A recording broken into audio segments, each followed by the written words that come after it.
Hi, this is Asa, and welcome to my audio experience.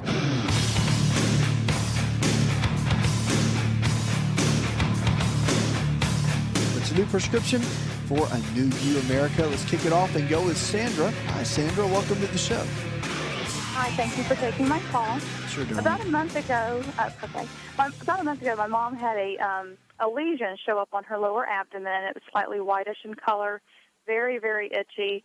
After dealing with that for about a month, she went to the doctor. They did a biopsy, and the biopsy results came back a lichen simplex cronius or a lichen sclerosis type lesion. Sure. They gave her an ointment to use, which is a topical steroidal treatment. But anything with steroids, she's severely allergic to, and it caused severe burning, etc. So the doctor has now referred her to a dermatologist. So what we were wondering is there anything that could be naturally treated for this so she doesn't have to go to the medication route? There is. I mean, the medication they would use wouldn't be too rigorous on her, but there are natural things she could try if she wanted to. Wormwood is really good, and black walnut. And black walnut can be taken typically on an everyday basis, but wormwood is something you've got to kind of cycle on and off. I mean, what I mean by that is you would take it maybe 14 days on, 7 days off in a rotation like that.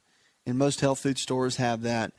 But, you know, those are two options that are available. They're really good antifungal. They're really good for kind of an anti-parasitic type natural supplement to take. So those are a couple things you could consider and that she could think about. But again, probiotics are good too. There's a lot she's got to do to clear the gut out. The gut is going to be really important to keep the flora and all that kind of jazz and the digestive tract healthy while she's looking to clear that up. But yeah, that is something that she would want to, if she wanted to go natural, you would give it maybe 3 weeks or so. And if she doesn't see any improvement, again, wanting to go the natural route, then she's going to want to go to the medication.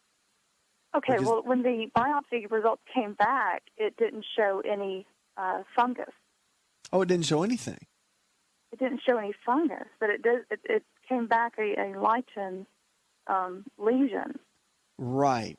Lesion. Right. So but I'm a little bit confused with that. Okay, well, the thing is, with lichen, you have to treat it in the same way. Now, when I say treat it, I don't mean like treat the disease. What I'm saying is, if you go to a health food store, then the folks that work there, they'll be able to talk to you all about the details of how they work in general. But I mean, those are some good options. And if it was me, that's the route I would go. I mean, that's what I've seen many, many times. But has she done anything yet, or she's just kind of holding tight and waiting?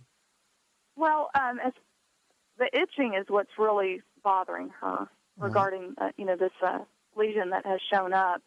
But she has tried Silvadene cream, just that had treated a burn before, and it seems to have really helped, but there's still some itching left. And we didn't know what causes this. Well, the itching and all that is caused by what's going on in her digestive tract. That's bottom line. Has she changed her diet at all during this?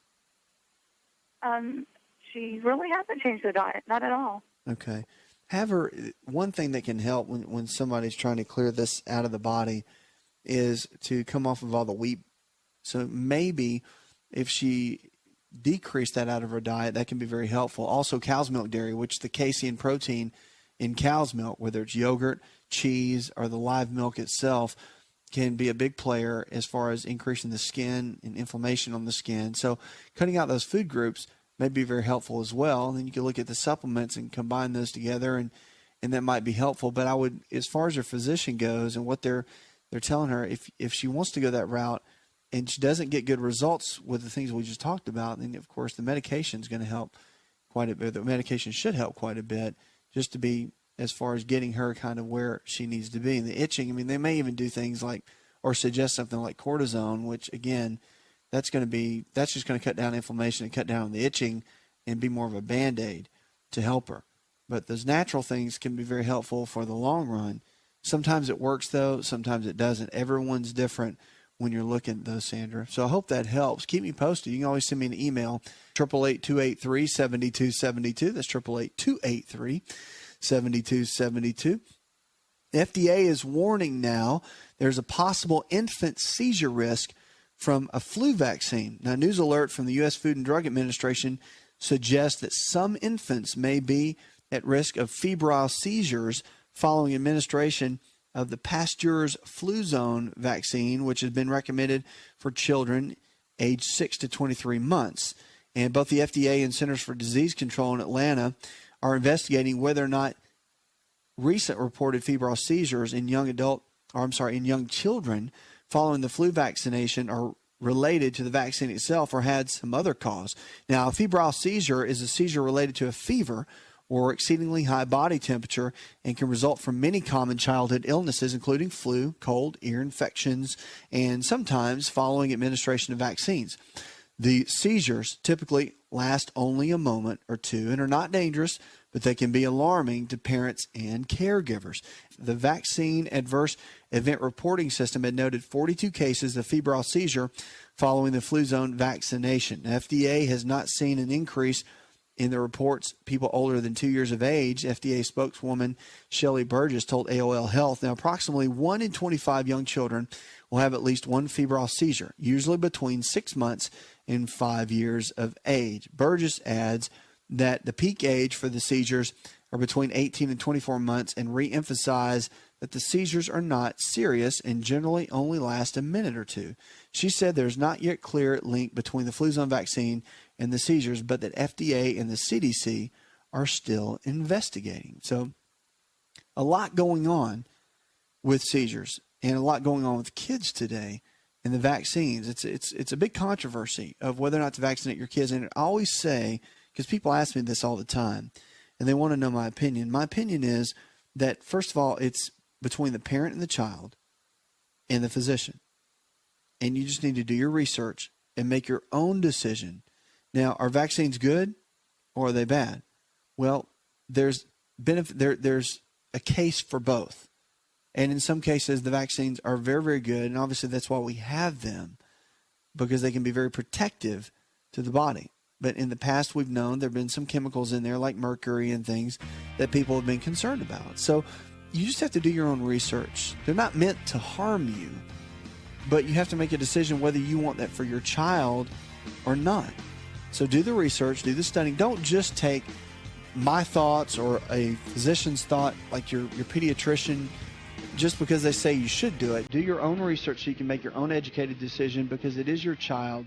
And they can't think for themselves. You have to think for them in this. And so at the end of the day, know that you made a good decision for your child, for yourself, when it comes to this.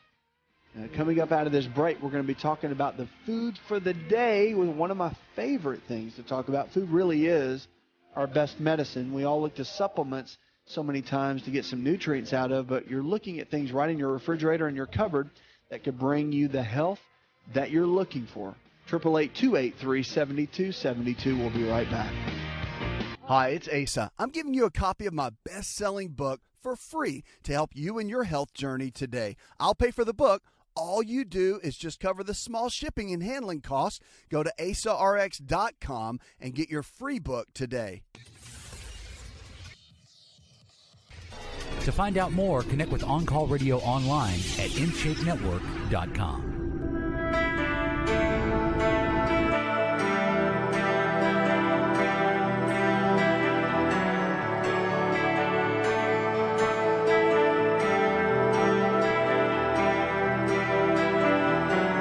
Lines are open, 888-283-7272. This is the best in healthy talk radio. You want to send me an email, I'd be glad to make it part of the show. But what are you doing right now to make your health really great? Have you made some new resolutions? That's not the deal. The deal is to set some goals for yourself, to make sure that you're getting into a place where you're ready to make those extra new steps, to drop 5 or 10 pounds, or to do things to make your mental clarity better, to eat a better diet, to exercise more, to get better rest, going to bed a little bit earlier each night so that your hormones and things can kick in and they can recover, and it can help your body function at a higher level. In my book, Empowering Your Health, I talk a lot about all these different kind of things, and it's a real good roadmap really for health from A to Z, how to go from where you are in your current state of health to where you need to be. And right now, we're going to kick it off and go with Sarah. Hi, Sarah. Welcome to the show, darling. How can I help? Yes, I would just like some advice on how I could lose some weight. How much weight do you want to lose, Sarah? At least 50 pounds. All right, 50 pounds. That's doable.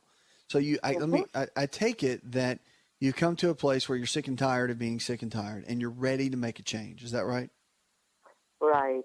Okay. My Let's talk. job requires, I don't do the walking like I did when I worked in nursing. Okay. So I put some pounds on. All right, that's okay. But know this. Know that to lose 50 pounds, there has to be a major lifestyle overhaul with you.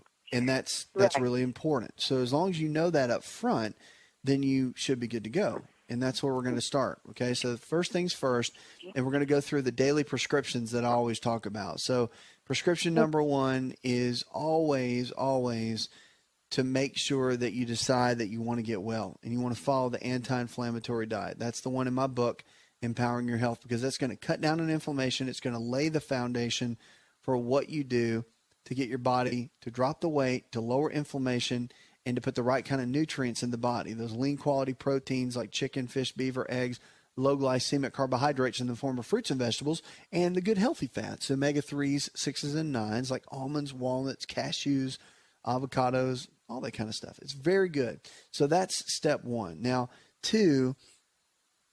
prescription number two is always, you want to make sure that you're taking the foundational 4 supplements. These are the 4 things that you don't get in our normal food supply. And you can get them anywhere. Health food store, you can go to the different websites, and there's a lot of places that carry them. But here's the 4 things that really everybody should really take, kids and adults, that we just don't get in our food supply. So number 1 is a good whole food multivitamin. Then digestive enzymes to help break our food down because our soil is so depleted. And because our soil is so depleted, it doesn't matter how organic the food is, we're still lacking the enzymes that we really need to break our foods down. And that's why digestive enzymes are very good to an already good diet that you should be following. And then number 3, cod liver oil or a good fish oil. It has vitamin A, vitamin D, and omega-3 fatty acids, which we all need. And then probiotics. Probiotics put the good bacteria back in our digestive tract. And we've taken antibiotics for so long, it's kind of wiped out all the bacteria. And the good bacteria needs to be in there for our body to function at a very high level. And so the probiotics, they do that very thing. They put the good bacteria back in so your immune system can be stronger, so that your elimination of toxins, bowel movements, and all that can be much better. And it sets you up just to win, which that's what this whole thing is all about. So that can be very good too. Now, prescription number 3, as we talk about, is getting your blood work done with your primary care physician. You want to make sure you get blood work done at least every 6 months with your primary care, whether you have current health challenges that you're taking medications for, or if you're just looking at it from more of a wellness perspective.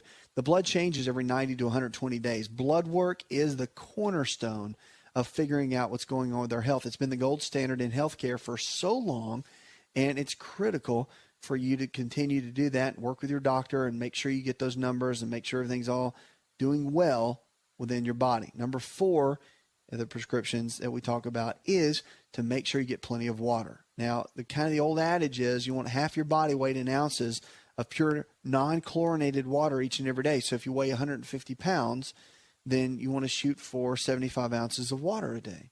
So that's always a good way to go. Number 5 is the exercise. Exercise 5 days a week, 30 minutes a day, doing something you enjoy, and it doesn't matter. But listen, here's the deal. No excuses. It doesn't matter if it's snowing outside, raining outside, whatever. You got to make it happen. If you can't get to a gym and you don't have a treadmill at home or a bicycle at home, then you have some videos, have some backup, have some things that you know you can get a 30-minute workout in that day and get the body moving so you can stay on target and stay on track, keep your body where it needs to be.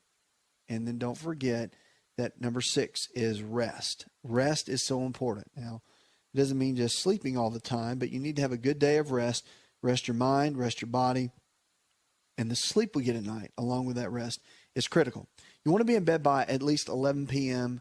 your time, whatever your time zone is, because the body's on a circadian rhythm.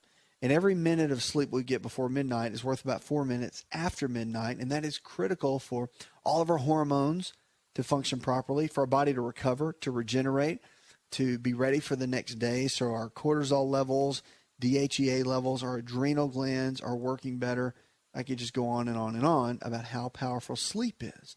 But it is, and it's something that we need to focus on a regular basis. So that's daily prescription number 6. And number 7 is have a very good, trusted primary care physician that you really believe in and that believes in you, that you're not scared or intimidated by, that you can go up and lay things out for them about how to get your body healthier, and they'll listen to you. If you want to try natural things, they'll listen to you. If you want to lower medications, they'll work with you. So they're there to guide you. They're not there to lord over you. There's a big difference, and you want to make sure you find someone that you can trust in that arena.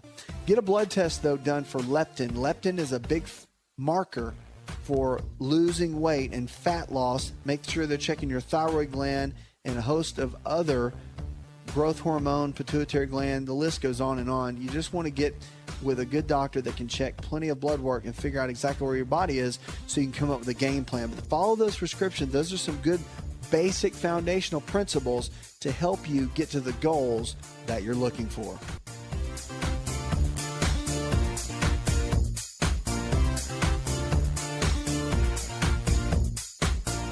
Are you ready to chow? It's time for Keto Chow. When it comes to eating healthy, the keto diet has become one of the nutrition leaders in optimizing health, losing unwanted weight, and reaching your health and wellness goals. No extravagant cooking, no long kitchen cleanup, and most importantly, especially for me, it's convenient. Just put quality Keto Chow powder in a bottle, add some heavy whipping cream or your favorite fat, a little water, and boom, shake it up and you're ready to chow. Keto Chow tastes amazing. So make Keto Chow easy for you and your family today with Keto Chow. Let's go chow. Visit Keto Chow online at ketochow.xyz. That's ketochow.xyz.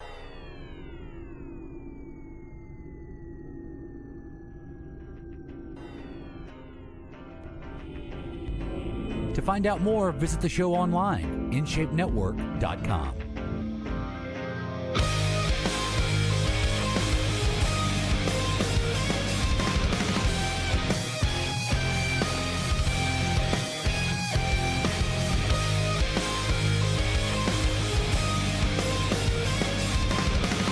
Triple 828-372-72. Great information for your health and for your life there. You can sign up for our Facebook and Twitter. You can also join there. Links to get you over in the social media world. All kinds of specials, too. What are you struggling with? You want to talk about your health? We want to talk about it with you. And the amazing thing is our health really is our greatest wealth. And when you talk to people, there's everything going on within their lives. And it's amazing with the stress and with family and with work responsibilities. But we tend to let our health kind of fall to the bottom of the pile. And we end up not taking care of it for a period of time until maybe you get into your late 40s or something, and something begins to break down. And then, of course, you're having symptoms. And then, of course, you go to your doctor. And then the big red flag goes up and you're like, oh, my goodness, now I've got diabetes. Now I've got high blood pressure. Now I have high cholesterol. And you're like, well, how did this happen? What do I do? And there's a lot of things you can do. And on this show, that's what we want to do. We want to empower you to make good decisions, empower you with information, and empower you and equip you so that you can live the life and the freedom that you deserve, because you do deserve to live in great health. And if you can make good decisions so that your body can regenerate every single day, new cells can form, old cells can go away, the bad cells can die off, and the new cells form, then you can get a brand new body in so many ways and start functioning at a high level. And just know this, there's always hope to get your health back, and there's always hope to maintain and attain the extraordinary health that we always talk about here on the show. Right now, we're going to go to Rex. Hi, Rex. Welcome to the show. Good evening. With your last caller there, I've already received a lot of information about the question I was about to ask you. Anyway, long story short. Yeah, go ahead. I'm a 62-year-old white male that retired from the military in 1994. And when I retired from the military, I weighed 225 pounds. Okay. And since that time, I've picked up about 50 pounds. And I've been seeing the same primary care provider for about the last 17 years. And he wasn't pushing me on my weight, but I finally had a serious discussion with him. And basically, he told me, he said, well, you've been gaining 3 pounds a year since your military retirement. And he said, if you keep that up, it's not good. So and I walk about 4.5 miles about 5 days a week, and I do the body blade. I don't know if you know anything about the body blade, but it's a great tool to flex and stress muscles. And that's right. But the second week I went back, they did a ketosis exam of my urine, and they said that my ketosis state was too high, that I needed to drink more fluid. And then they upped my calorie count to 1150 with 25 carbohydrates. The 25 carbohydrates killed me. I wasn't feeling good. I wasn't having regular bowel movements. Yeah, that'll happen. So when I went back this time, they upped my carbohydrates to 40, and they upped my calories to 1,200. I feel so much better, but what they told me was not to expect to lose, and they wanted me to lose about 4 pounds a week. They said, you're probably not going to lose 4 pounds a week, but you should lose at least 2 pounds a week. And I don't think I'm going to have a problem doing that, but my question is, how much more can my body tolerate? That's my concern. Tolerate as far as the amount of calories you can eat, or tolerate as far as weight loss? Yeah, keep this program up. I mean, 1,200 calories a day at 40 carbs, that's a pretty aggressive program. And I don't know, medically speaking, how long should I keep that up? I mean, it's not going to be a, forever and ever type thing. The body won't sustain it, I don't think. And I know that my eating habits have to change for the rest of my life. I accept that. But, I feel so much better now on a 1,200 calorie and 40 carbohydrates. And sometimes, I may hit 50 carbohydrates a day. But I can stay under the 1,200 easily. And I just wanted to know what you're, medically speaking, is that wise thing to do? I think that you've got good medical. You know what I'm saying? At some point, I gotta quit focusing on losing the weight.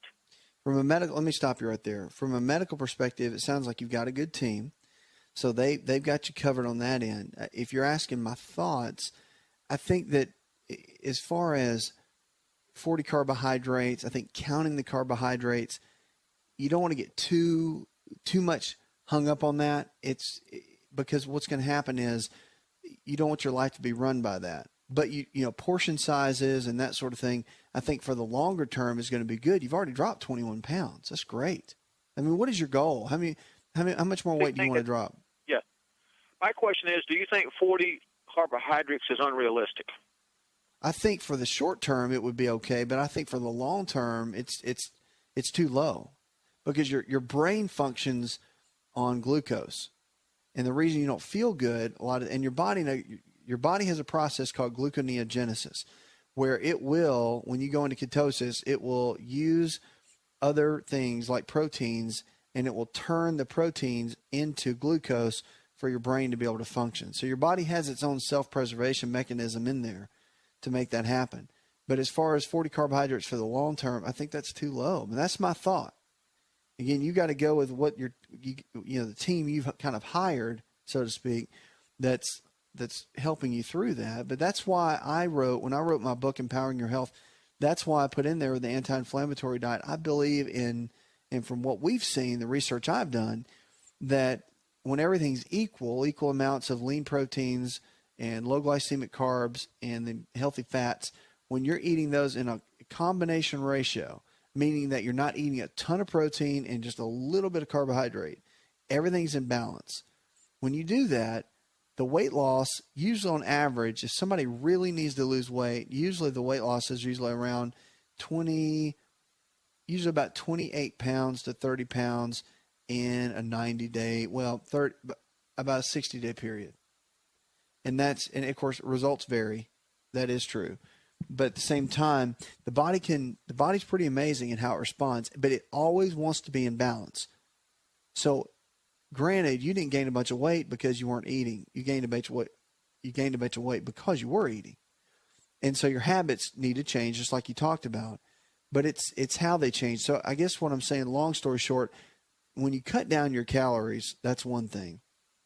But then when you cut down your carbohydrates, that's another. And so for the short term, that sounds like it would be a great plan. But you might want to find something that looks a little bit more in balance for the long term. And I think you're going to, because of that right there, you'll burn out on that big time. You need something that's longer term that you can stick with. And you might want to talk to the dietitian that you're working with and say, hey, look, I know you're probably only giving me bits and pieces at a time, but can you give me more of the long range plan? Are we going to stay on 50 carbohydrates forever? Or are we going to bump it up to 100, 150? Where are we headed with all this? Because the carbohydrates, the type of carb matters. So if you're eating 50 carbohydrates, but you're getting it from bread or from pasta or from potatoes or whatever, you really want to get it from fruits and vegetables. And if you ate 3 big helpings of fruits and vegetables each day, you're probably going to get just barely over 100 grams of carbs. And even that's not going to be too much. That's not going to put a bunch of weight on you, especially if you're exercising. Exercising is the key. You just got to be consistent with it. A lot of people will either over-exercise or they'll exercise a little bit, just a couple of days a week, and it's not really enough to stimulate what you need to as far as burning calories and dropping body fat and the whole nine. So, I mean, it sounds like you're on a good game plan. Again, short-term, something radical like that, no big deal. I mean, you've seen the results. You dropped the weight. But you want to make sure that you can live a reasonably common sense life that is not just completely restrictive in every way. And then you can maintain the weight that you're dropping. Because there's nothing going to be more discouraging than if you go to 150 carbohydrates a day and start, but still eating well, and you gain a bunch of weight back. It's like almost like it's false victory in this kind of thing, if that makes sense. I'm a bigger fan of keeping things in balance along the way. So it might be something you want to consider and talk with your dietitian and your medical team about that. But make sure you're supplementing. Foundational 4, that's important. There's some great research with conjugated linoleic acid, CLA. So it might be something you want to look into. And there's some other great research on L-arginine, citrulline, and a lot of the green tea polyphenols that are really, I mean, unbelievable for antioxidants. And then, of course, for the different fat loss mechanisms that they have in them, along with your already good diet. So those are some things maybe you can poke around, do some research on. 888-283-7272. That's 888-283-7272. This is the best in healthy talk radio. Let's go now to Donald. Hi, Donald. Welcome to the show. Hi. Good to talk with you, man. You too. I listen to you every night, and I told my fiance, I said I want to try to talk to him, and I'm way over here, and I'm way down in Georgia. Well, good, man. It's great to talk with you. What can I do to help? I got some bone spurs in my neck and arthritis in my neck. I got arthritis in my joints, and I went to my rheumatologist, and he's told me that they checked me for rheumatoid arthritis, and I didn't have it, but the way I hurt all in my body, he told me I had the forms of fibromyalgia. Okay. And so you want to know, or you just want to tell me? I'll tell you what, let's do this.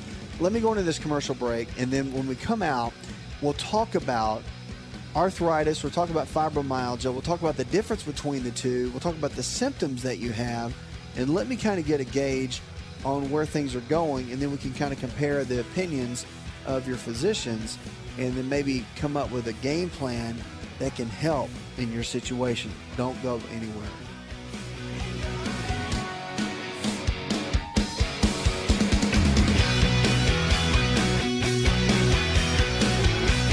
Did you know that you can listen to the ASA RX audio experience on Spotify and Pandora?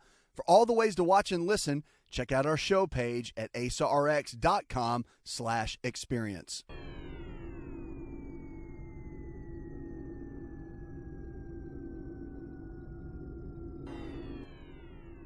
Connect with On Call Radio and watch On Call TV at InShapeNetwork.com.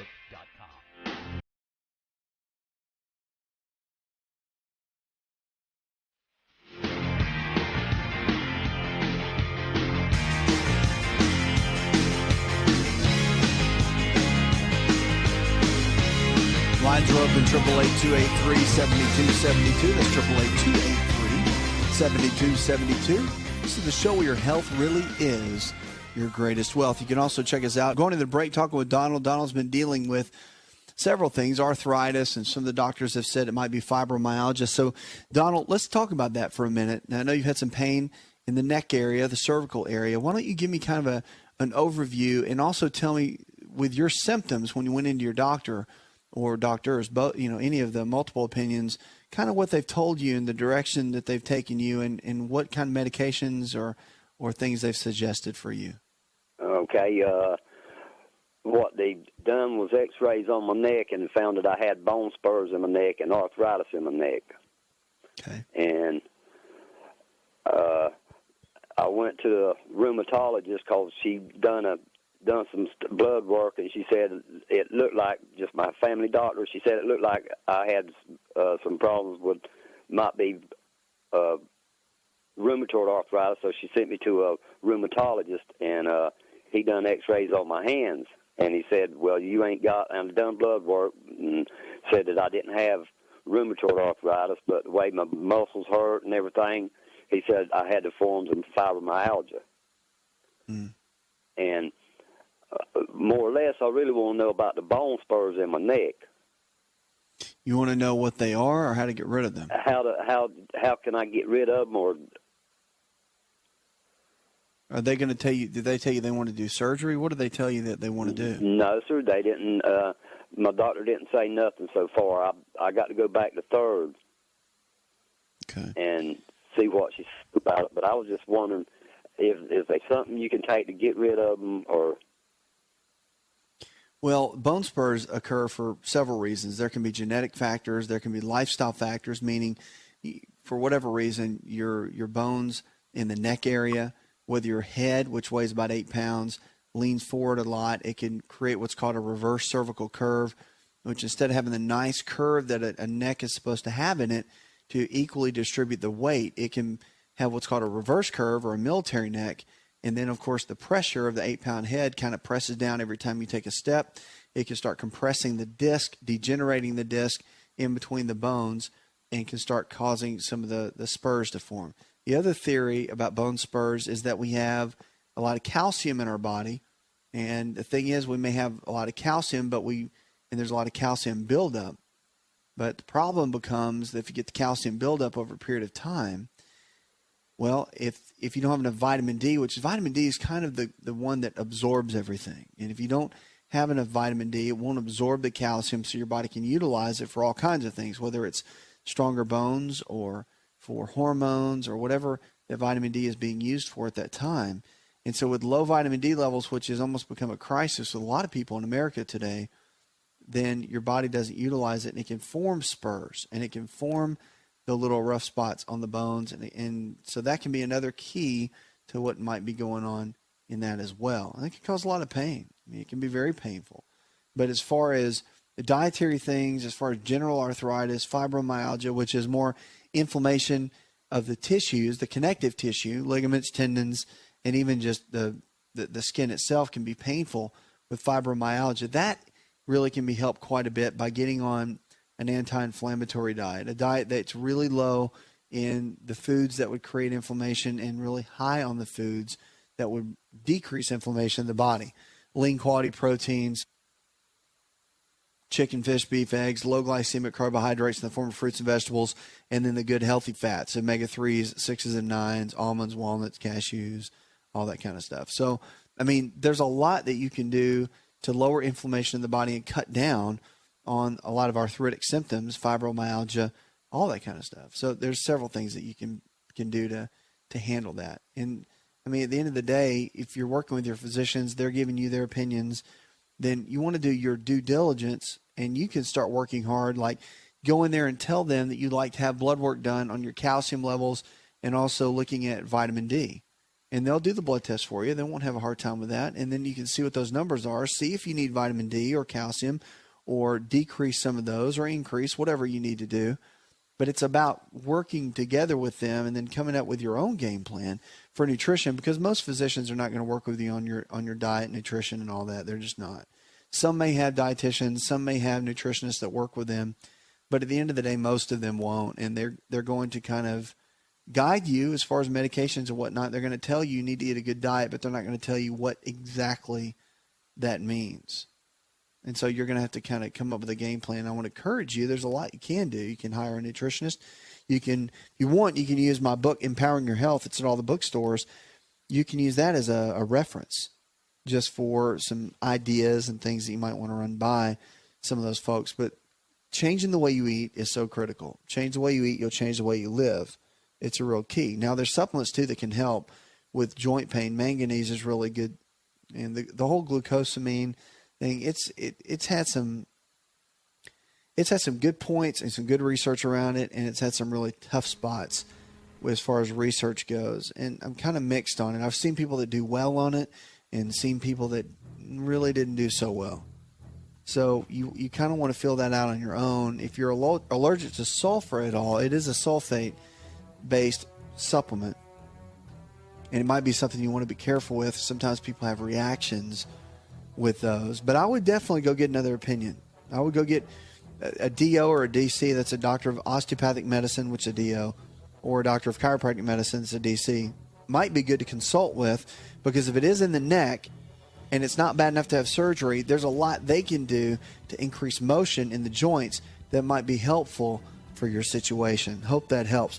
Puts another hour in the charts. I'd like to thank our producer, Leslie Pardue, and the rest of the team. I'm your health and lifestyle coach. Go tell one person something you learned on this show, and together we can change the health of our friends, our families, and our communities. You're listening to the best in healthy talk radio, where we're diagnosing hope one person at a time.